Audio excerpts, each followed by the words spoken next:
வணக்கம். இன்றைக்கி நம்ம பார்க்க போகிற சமையல் ஒரு அருமையான சைட் ரெசிபி தான் பார்க்க போகிறோம். இட்லி, தோசை, ஊத்தப்பம் எல்லாத்துக்குமே சூப்பராக இருக்கும். எப்பயும் போல் ஒரே மாதிரி பண்ணாமல் இது மாதிரி செய்யுங்க. சவ் பிடிக்காதவங்க கூட விரும்பி சாப்பிடுவாங்க. வாங்க அதை எப்படி செய்யலாங்கிறத பார்க்கலாம். இப்போ ஒரு குக்கர் எடுத்துக்கலாம். ஒரு கப் அளவுக்கு சவ் சேர்த்துக்கலாம். இது கூடவே மீடியம் சைஸாக ஒரு 3 கத்திரிக்காய் பொடியாக கட் பண்ணி வச்சுருக்கேன். அதையும் சேர்த்துக்கலாம்.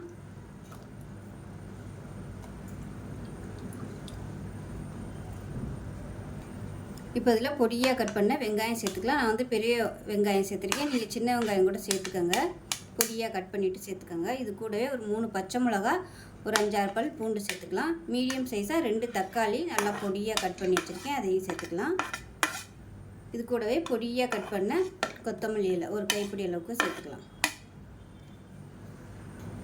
இப்போ இதில் காரத்துக்கு ஏற்ற மாதிரி மிளகாத்தூள் சேர்த்துக்கலாம். ஒரு 2 டீஸ்பூன் அளவுக்கு மிளகாத்தூள் சேர்த்துக்கலாம்.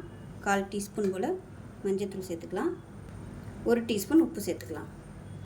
1 டீஸ்பூன் வீட்டில் வச்சுருக்க குழம்பு மிளகாத்தூள் சேர்த்துக்கோங்க. இல்லைன்னா வெறும் தனியாத்தூள் கூட சேர்த்துக்கலாம். இப்போ இதில் ஒரு 3 கப் அளவுக்கு தண்ணி சேர்த்துக்கலாம். அதாவது 3 டம்ளர் அளவுக்கு தண்ணி சேர்த்துக்கோங்க. 300 ml அளவு இருக்கும். இப்போ நல்லா கலந்து விட்டுட்டு குக்கரை மூடி வச்சிடலாம். இப்போ குக்கர் மூடியாச்சு. மூடிட்டு கேஸ் ஆன் பண்ணிட்டு நல்லா ஒரு 5 விசில் விட்டுட்டு ஸ்டீம் போனதுக்கப்புறம் பார்க்கலாம். ஒரு விசில் விட்டு ஸ்டீம் போயிடுச்சு. எப்படி இருக்குன்னு பார்க்கலாம். இப்போ பார்த்திங்கன்னா இந்த மாதிரி தான் இருக்கும். இந்த மாதிரி மேஷர் வச்சு எல்லாத்தையும் நல்லா மசிச்சு விட்டுக்கலாம்.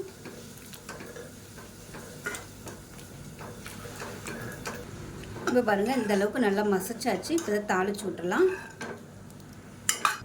இப்போ ஒரு தாளிக்கிற பேன் எடுத்துக்கலாம். அதில் ஒரு 2 டீஸ்பூன் அளவுக்கு எண்ணெய் சேர்த்துக்கலாம். இப்போ அதில் கடுகு 1 டீஸ்பூன், உளுந்து 1 டீஸ்பூன், சீரகம் 1 டீஸ்பூன், ஒரு 3 வரமிளகா சேர்த்துக்கலாம். கிள்ளினதை கருவேப்பிலை சேர்த்துக்கலாம். பெருங்காயம் சேர்த்துக்கலாம்.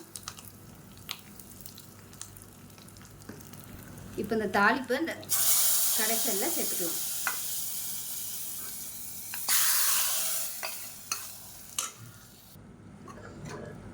அவ்வளோதான். சூப்பரான சவ் கத்திரிக்காய் போட்ட கடையில் ரெடி ஆகிடுச்சு. இட்லி தொட்டு சாப்பிட்டிங்கன்னா சூப்பராக இருக்கும். ஸோ இதே மாதிரியே செஞ்சு பாருங்கள். செஞ்சு பார்த்துட்டு எப்படி வந்துச்சுங்கிறத சொல்லுங்கள். வீடியோ பிடிச்சிச்சின்னா லைக் பண்ணுங்கள், கமெண்ட் பண்ணுங்கள், சேனலை சப்ஸ்கிரைப் பண்ணுங்கள், பக்கத்தில் பெல் பட்டனையும் ப்ரெஸ் பண்ணுங்கள். நன்றி.